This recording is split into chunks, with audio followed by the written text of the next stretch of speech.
Bonjour, merci de nous suivre sur notre chaîne Science au rendez-vous.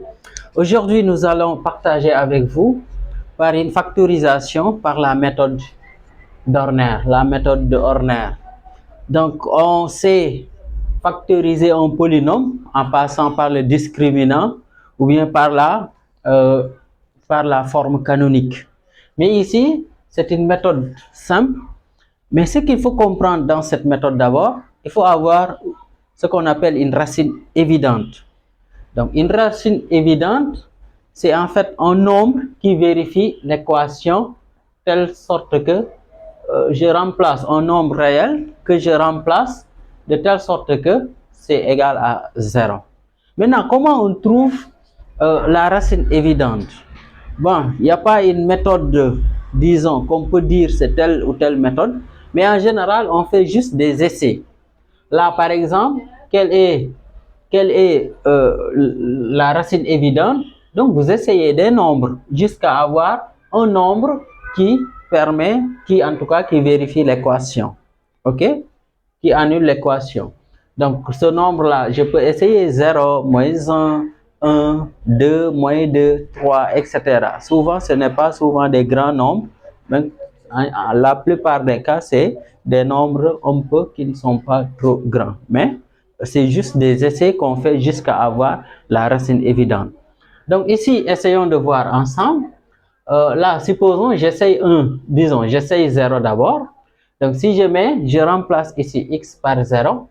Donc ça veut dire tout ça, ça annule. Moins 14 n'est pas égal à 0. Donc on va dire cherchons, c'est la première chose à faire. Cherchons la racine évidente. La racine évidente. Donc, cherchons la racine évidente. Donc là, c'est, ici, on peut appeler cette équation-là P de x par exemple. Donc, la racine évidente, c'est un réel A de telle sorte que P de A égale à 0. Donc, A, c'est un nombre tout simplement réel. N'est-ce pas? OK? Donc, A est un nombre réel. Donc, quel est le nombre dont P de A égale à 0? Donc, si, disons, ici, on l'a appelé P de A. OK? Donc, si j'essaie 0, donc je sais que P de 0 n'est pas égal à 0. P de 0 n'est pas égal à 0. Donc, ce n'est pas une racine évidente. J'essaie P de 1. Si je remplace ici par 1 au cube, c'est 1 fois 3, ça donne 3. 1 au carré, c'est 1 fois 10, ça donne 10. 10 plus 3, 13, plus 1, 14, moins 14, 0. Donc, on peut dire 1 est une racine évidente. Donc, ici, on peut mettre P de 1. P de 1 ici. P de 1, on aura ici 3, 1, le tout au cube, plus 10, 1 au carré, plus 1 moins 14. Et là, en calculant, comme nous l'avons fait tout à l'heure, ça donne égal à 0.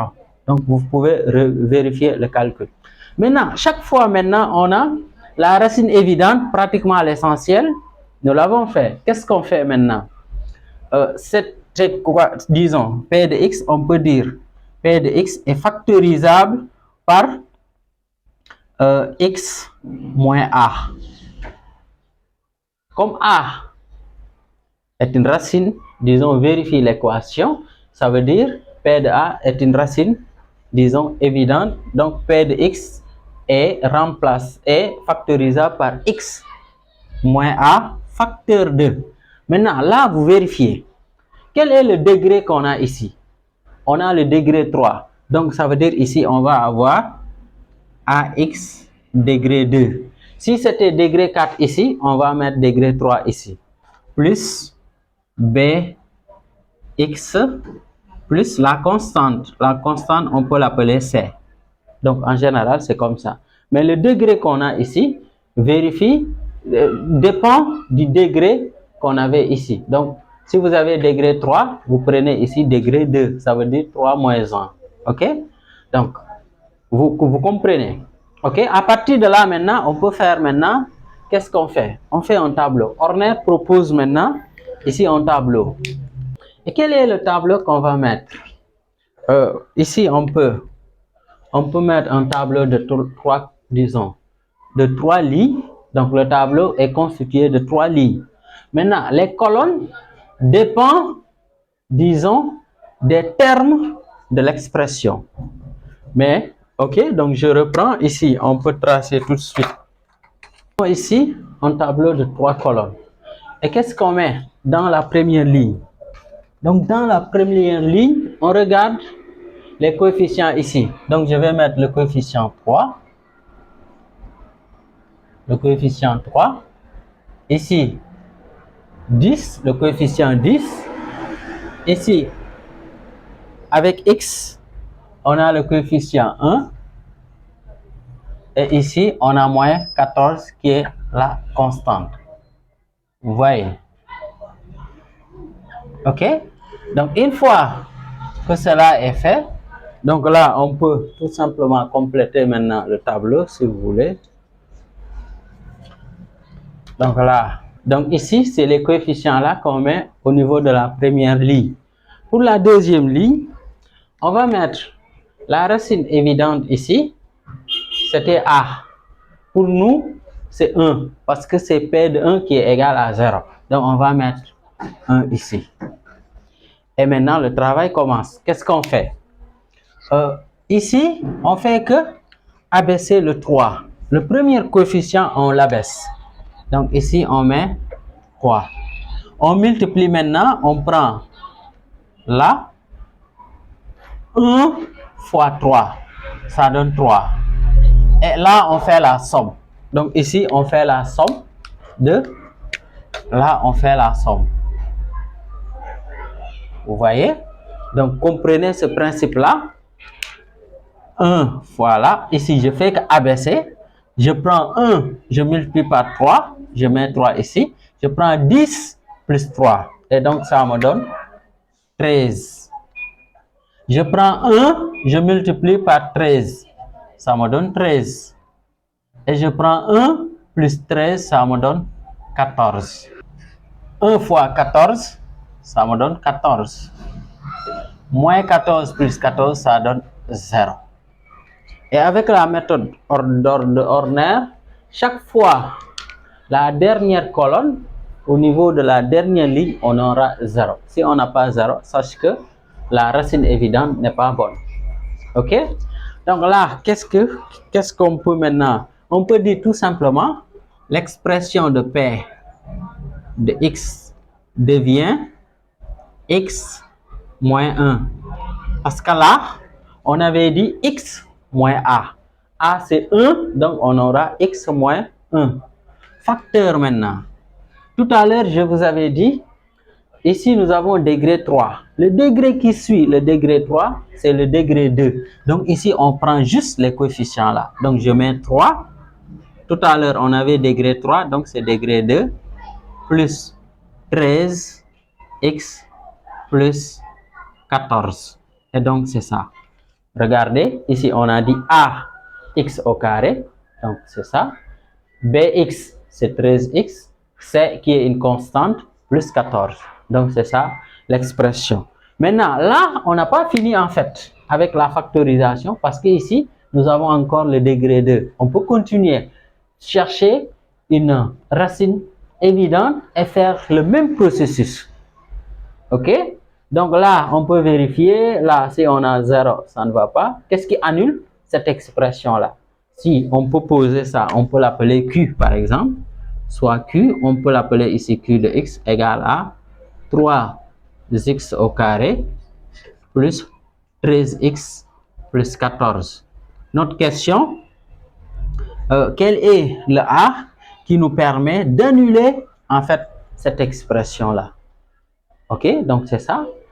Qu'est-ce qui annule ça? Donc là, pour la racine évidente, donc il n'y a pas une règle, c'est juste des essais qu'on fait. Donc on peut faire avec un calcul mental très facile. Et sinon, après, on peut calculer. Donc si je prends 0, 0 ça ne va pas. 1 ici, si je prends ici 1, on aura 3 ici. Là, ça donne 16. Donc 3 aussi, 1 ne va pas. 2. 2 ici, on aura 4 fois 3, 12, plus ici 26, donc 12, 2 aussi ne va pas. On essaye, supposons, les nombres négatifs, moins 2 par exemple, moins 2 au carré, ça donne 4, fois 3, ça donne 12, moins 2 fois 13, ça donne moins 26, moins 26 plus 12, ça donne moins 14, plus 14, 0, exactement. Donc ici, le moins 2, c'est bon. Donc ici, je peux dire Q de moins 2. Donc Q de moins 2, on aura 3, moins 2 au carré, plus 3, disons pas X, on remplace X par moins 2, plus 14. Et là, vous pouvez prendre le temps, on peut pour faire le calcul, mais on sait que égal à 0. Si c'est égal à 0, ça veut dire moins 2 est une racine évidente. On peut reprendre le même processus qu'ici. OK? Donc, si on veut reprendre le même processus, on peut reprendre le même tableau, mais cette fois-ci, on va tout effacer et reprendre le même tableau. Donc, là, nous voulons factoriser, disons, l'expression là. On sait que moins 2 est une racine évidente. Donc, je mets moins 2 ici. Là, vous regardez les coefficients, nous avons 3. Donc, je mets 3 ici. Ici, 13 là. Ici, 14. Donc, ce qui fait que là, l'autre colonne, on peut l'effacer. Tout à l'heure, je vous avais dit, le nombre de colonnes dépend du nombre de termes qu'on a pour l'expression. Ici, on a 3, disons, termes. Donc, ça veut dire qu'on aura 3 colonnes. Maintenant, tout le reste, c'est le même principe. Il n'y a aucun changement. Donc là, qu'est-ce que je fais? Je rapporte directement le 3 qui est là. Je l'abaisse. Moins 2 fois 3, ça donne moins 6. 13 moins 6. 13 moins 6, ça donne combien? Donc, ça donne 7. Moins 2 fois 7, ça donne moins 14. 14 moins 14, ça donne 0. Et chaque fois ici, ça doit être égal à 0. Ce qui nous permet de dire tout simplement que Q de X, si maintenant on avait dit 2 est une racine évidente, on aura X moins moins 2.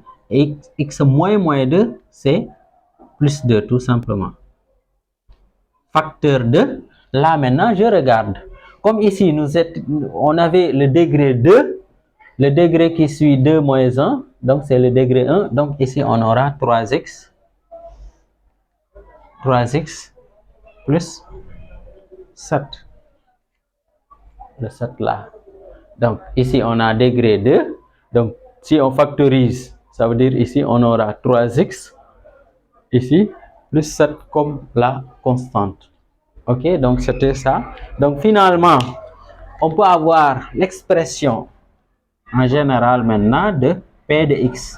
D'où maintenant P de X égale X moins 1 facteur de X plus 2 facteur de 3x plus 7. Et donc c'est ça l'expression factorisée de P de X qui est là.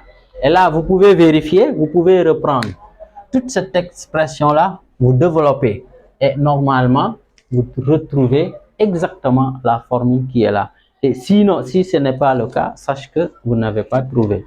Et donc, c'était ça la méthode Horner. Donc, je pense que c'est très simple. Qu'est-ce que vous faites? D'abord, il faut chercher une racine évidente. Et pour chercher une racine évidente, vous essayez des nombres jusqu'à avoir le nombre qui annule l'expression. Et si maintenant vous avez le nombre qui annule, si le nombre est appelé A, donc cette expression est factorisée par ça, x moins A. Maintenant là, ça dépend si vous aviez ici degré 3, donc le degré qui suit c'est degré 2. Si c'était degré 5, on allait mettre ici AX à la puissance 4, B à la puissance 3, C à la puissance 2, D à la puissance 1 et La constante dans ce cas sera E. Mais on n'a pas ce cas-là. Donc, c'était ça qu'on voulait partager avec vous. Merci de nous avoir suivis. Merci de liker la vidéo, de la partager et surtout de vous abonner si ce n'est pas encore fait. Merci.